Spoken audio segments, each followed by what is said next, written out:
ти на 10 мај во Куманово. Какво беше чувството да се биде таму? Чувството не беше баш пријатно, имаше пукање на сите страни, али нашата работа таква да мораме да одиме.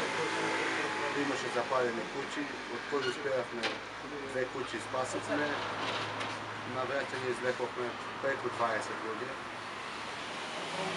Како се чувствувате кога се тоа заврши? Па добро, се успотнаја.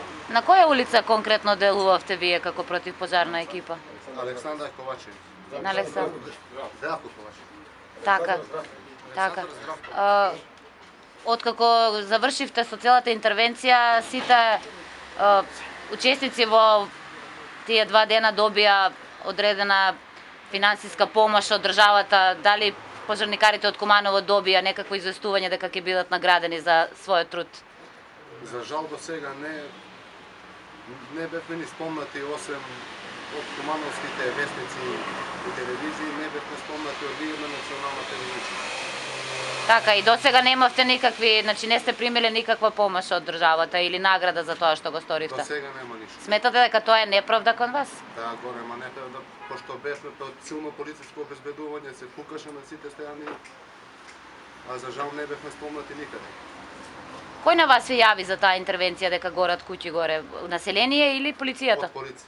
Полицијата дојде. Тие ве одведоа на лице место? Да, имавме полициско обезбедување. И бевте таму без панцири, без ништо? Без ништо. Стандардна опрема за пожарување. Така. Благодарам. Даниел Милијевски. Воен Цвет. Они се биле заедно. Да. Ке збориш или доволно? Збориме, кажете. Што треба? Значи, состојбата не беше пријатна кон нас, затоа што бевме под силно полициско обезбедување. Работата е таа што ја знаат сите. Ние сме хумани, по пат на враќање спасивме околу 20 жени и деца.